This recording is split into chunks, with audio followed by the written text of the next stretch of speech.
يعني اغير في عمر للافضل كتير، يعني الحمد لله. الله يبارك فيك يا عايزه ابني. يخلص، مش عايزه الكرسي، عايزه الكرسي يستمر مدى الحياه. عبد الرحمن اتغير، شخصيته بقت على اسم الكرسي. بقيت راجل. كنت حابة جدا ان هو يتعرف على اولاد ويكون صحبة، يعني دي حاجة كويسة جدا بالنسبة له، هو سعيد بيها الحمد لله رب العالمين. فعلا كان في تغيير جامد جدا مع عبد الرحمن. فهو اللي حابب يعني ان هو يدخل الكورس ومستني الميعاد بتاعه. بينصح اخوه دلوقتي ان هو مثلا يخفض صوته لما يكلمني، مش عارف، بدأ يعني حاجات ايجابيات ما شاء الله. برضو بصراحة البوينت اللي اكتر حاجة كانت الصلاة. الحمد لله احسن كتير، صوته بقى اهدى، بقى تعامله افضل. لا وطبعا هو بقى بيخرج طبعا من مع حضرتك بقى متحمس جدا جدا جدا، ويجي بقى عايز يحكي لي كل حاجه خد، وهو ثقته زادت بنفسه طبعا يعني جدا معاكم يعني.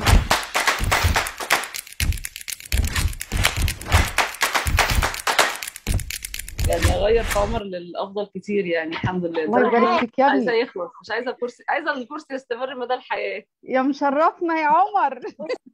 بصراحه حاسه والله بتغيير الحمد لله في شخصيه عمر، على مستواي انا على الاقل، يعني على علاقتي بيه الحمد لله. الله الله الله الله. حابة اقول لحضرتك ان عبد الرحمن اتغير، شخصيته بقت على اسم الكرسي. بقيت راجل. حسيت كتير قوي ان هو بدأ يتفاهم مع اخواته، هو طبعا الكبير، فبيحصل كلاشات كده ما بين اخواته الاثنين، يجي يزعلها ولا حاجه ويروح يتكلم معاه. المفروض ان احنا ما خلي بالك، هي ما تضايقهاش، ما ينفعش تضايقها، ما ينفعش تعمل لها حاجه تزعلها، الحاجات دي بتخليها محبطه. دي كانت من اكتر الحاجات اللي كانت بصراحه عجباني قوي، يعني ان انا ملاحظاها فيه من البدايه. عبد الرحمن كان من النوع اللي بيحب اللعب شويه، يعني ملوش تركيز شويه في مساله الكورسات والدراسه والحاجات دي، انما اللي لاحظته بصراحه ان هو يعني تركيزه على الكورس ما عدا الكورس لا، ويفضل يحضر الايباد، يحضر الموبايل، عندنا الله كذا. عليك يا ابني، الله عليك شكرا يا حبيبي والله. حقيقة فعلا دي حاجه من الحاجات اللي انا كنت مستغربه لها، يعني انا كانت اكتر حاجه مخوفاني واحنا داخلين الكورس ان هو مش كملش يزهق، هو مودي جدا. لا لاحظت ان في استقرار جدا في التصرفات، في الالتزام مع الكورس. الحاجه الثالثه طبعا حضرتك عارفه السن ده بقى الكلاشات ما بين الاب وما بين الابن. عبد الرحمن كان بيجادل شويه كتير كتير الاول، لكن لا انا ملاحظه دلوقتي لما بيبقى في حوارات بحس ان هو لا يعني بيقول الكلمه اللي هي المفيده اللي تنهي الموضوع وتدي المعنى في نفس الوقت. اللهم لك الحمد ولك الشكر. مفيد جدا وجميل.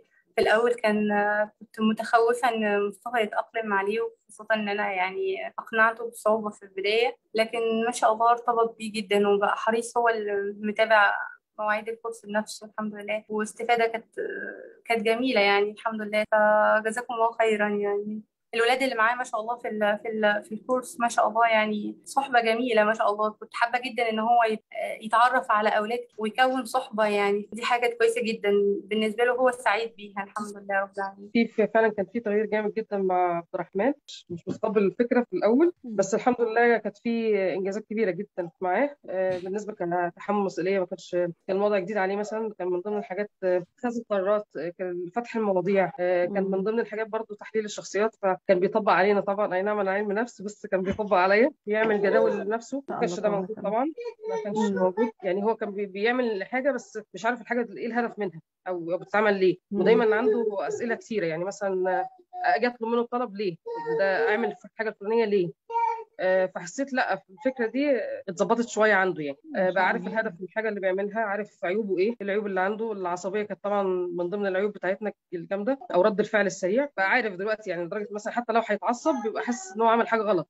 فالوضع اختلف تماما الحمد لله. يا مشرفنا يا عبد الرحمن. فهو اللي حابب يعني ان هو يدخل الكورس ومستني الميعاد بتاعه الحمد لله. يعني انا لمست تغير فيه كتير، ان هو كان الاول حتى مش بيرفض يحكي لنا ايه اللي حصل. طب اخدت ايه النهارده يا يوسف؟ اخدت حاجات وخلاص، ما يرضاش يحكي. بعد كده الحمد لله بفضل الله لقيته هو اللي بيخلص الكورس يجي يحكي لنا اخد ايه في الكورس. حتى كان بابا كان الفتره اللي فاتت عنده شويه ضغوطات في الشغل كده، يعني كان يقعد بقى ينصحه، يا بابا ما ينفعش كده، ولازم تعرف تتعامل مع الضغوط. انا اخدت في الكورس كذا كذا. احنا كلنا بيه حقيقه. اليوم ده بابا كان فرحان جدا، وقال لي والله يا يوسف انا فخور بيك جدا، يعني ان انت عايز تطبق الحاجات اللي انت اخدتها في الكورس علينا. فكان فرحان جدا يعني بالانجاز ده. بالنسبه لنا انجاز عظيم اصلا. يعني هو طول الوقت بيقول لنا اخدت حاجات خلاص وما بيرضاش يحكي. ففوجئنا بصراحه ان هو بدا يتكلم، يعني بدا شويه يفهم بقى في انماط الشخصيات وازاي يتعامل معاها. دي طبعا حاجه كويسه جدا، لان يعني ايه كانت الخبره لسه قليله شويه، فحسيت الحمد لله ان الخبره زادت مع الوقت. شاركني دلوقتي في المطبخ وبطل موضوع المجادله 50%. بينصح اخوه دلوقتي ان هو مثلا يخفض صوته لما يكلمني، مش عارف، بدا يعني حاجات ايجابيات ما شاء الله. حاسه ان هو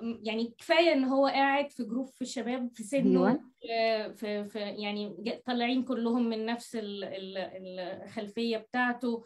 سمع كلام كتير يعني كان يعني صعب يفهمه، بس قدر يعني يستوعبه، لانه كان بعد الحصه يعني بساله اخدت ايه، فبيديني النبذات، فهو استفاد اكيد. فانا هيفضل في الانكشف اللاواعي. ايوه. لما هتحتاجه هيطلع وهتطبقه. طبعا هو ملاحظ ان هو استخدام العربي يعني شويه بيحاول وتنشط شويه، صح. ويعني برضو بصراحه البوينت اللي اكتر حاجه كانت الصلاه، يعني هو بقى يعني ملتزم شويه عن ما كان قبل كده. كان حابب المجموعه جدا بصراحه، عجبه الجو بتاع الله اللهم بارك. يعني انا عمري يعني مش عايزه اقول لك يعني تقريبا هو المسؤول عن كل حاجه في البيت يعني، والحمد لله احسن كتير. صوته بقى اهدى، بقى تعامله افضل. كمان لما بابا مثلا بيدخل معايا في نقاش، يعني ربنا يكرم استاذ عمر كمان، لا مهند ما شاء الله فاهم كل حاجه وعارف وعارف ايه الصح. حتى عمرو كمان عمال يشاور لي، وعمرو كمان ان عمرو لا ما شاء الله الموضوع اختلف معاه تماما يعني. وان شاء الله يعني مستمرين معاكم يعني باذن الله يعني. والله انا اول يعني سبب اشتراكي في الكورس ان احنا هنا مفتقدين الصحبه. يعني احنا هنا في كينيا هو يعني ما فيش اي عرب ولا مسلمين ابدا، وحتى في الفصل معهوش غير بنتين بس.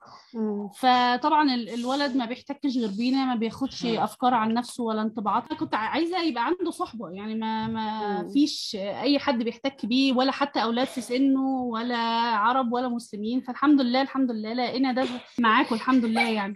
يعني لاحظت ان هو بقى اكثر ثقه في نفسه. يعني انا كتير لما يمر بحاجه تزعله وانا احاول اقنعه انه ده عادي، واحنا قدك كنا كده، ما يعني كلامي ما بيدخلش دماغه قوي. لا هو لما احتك بقى باولاد قده لقى ان اللي هو بيعاني منه هم بيعانوا منه، بيفكروا بنفس تفكيره. تفكيره اختلف، وكانه اول مره يكتشف ان الناس نوعيات وشخصيات. لا وطبعا هو بقى بيخرج طبعا مع حضرتك بقى متحمس جدا جدا جدا، ويجي بقى عايز يحكي لي كل حاجه خد. وهو ثقته زادت بنفسه طبعا يعني جدا معاكم. يعني ما بقاش بقى يتاثر قوي مثلا باي موقف يحصل معاه للدرجه الشديده دي. يعني هو بقى اي موقف كان بيحصل له دايما يحس ان المشكله فيه هو، واللي قدامه دايما هو اللي صح. لا هو بقى عنده حته بقى ان هو بيحلل التصرفات، قاعد يحلل فينا طول النهار. وبشكر حضرتك جدا والله، يعني انجاز في وقت قليل طبعا. هفضل ادعي لحضرتك فيه طول عمري والله. الله يعزك ويبارك فيكي، الله يعزك ويبارك فيكي يا رب. والله يعني انا اللي ممتنه جدا واشكرك على الكلام ده، لانه يعني بيثبتنا يا جماعه. يعني الفيدباك ده بيثبتنا وبيخلينا بتخلينا نكمل وبنكمل صح وبنعدل اخطائنا، لان احنا بشر. فانا والله سعيده جدا.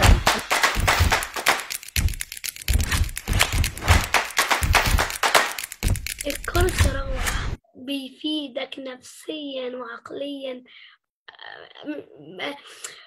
لا تعليق، كنت واحد حياة قلبي والله. فادني حاجات كتيرة، عرفت شخصيتي، عرفت ازاي اتعامل مع الناس. اكتر حاجه استفدتها ان انا احل مشاكل الضغوط يعني وكده. تاني حاجه ان انا بقت يعني بعرف احل شخصيات الناس واشوف ازاي اتعامل معاهم. يعني الكراسه دي فيها اي شخص بتعامل معاه يوميا كاتب فيه ازاي اقدر اتعامل معاه. بقيت بعرف يعني انظم تفكيري وكده. حلو جدا ممتاز. انا قلت لحضرتك قبل كده ان انا اتمنى ان كل الناس تاخد الكورس ده، يعني لانه بيكون فيه مفاهيم تحسها كده مفاهيم دي مفصله عشان انت تكون مدير لحياتك. وانت المفروض تكون، انا قلت لك قبل كده الكلمه دي حضرتك، يعني لو انت مدير لنفسك انت كده يعني خلاص انت عندك كل حاجه. الحاجات دي انت لما بتاخدها لو طبقتها صح وركزت عليها وحاولت تستغلها بالشكل الصح انت كده حققت كل حاجه. كورس ممتاز جدا، انا حبيته جدا، نفسي ما يخلصش والله بجد. يعني حضرتك خير مقدمه للكورس والله. الله يعزك. فرق معايا جدا، مش من بره، من جوه. ازاي يعني؟ مش قدام حد قوي، لا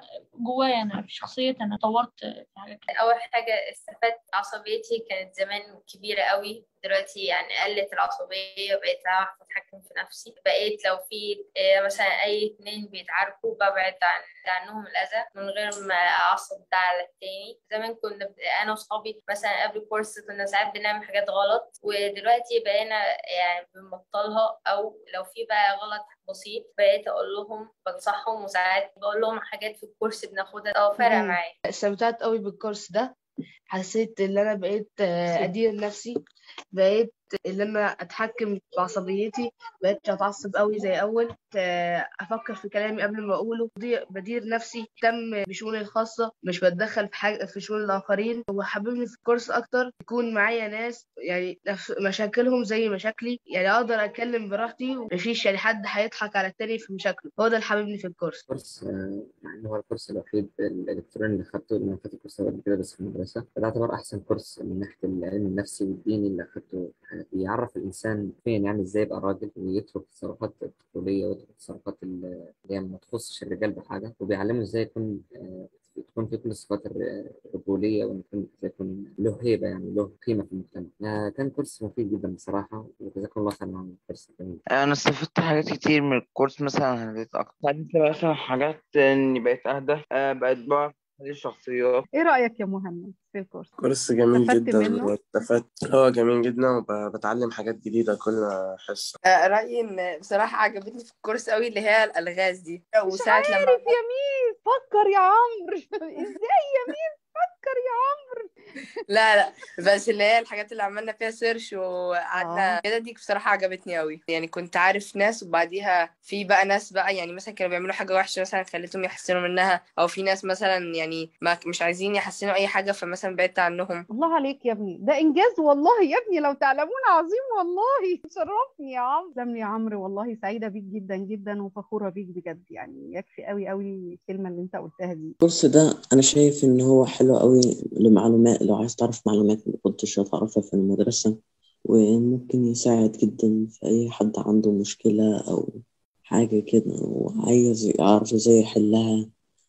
ممكن تتعلم معلومات كتيرة، زي مثلا كنتش هتتعلمها في المدرسة، زي مثلا أنواع الذكاء وأنواع الأنا. شايف برضه لو عندك مشكلة أو حاجة، الكورس ده كويس لأن في مدرسين كويسين ممكن يساعدوك وإزاي تتعامل مع الضغوط. بحب اللي هي الأنشطة اللي هي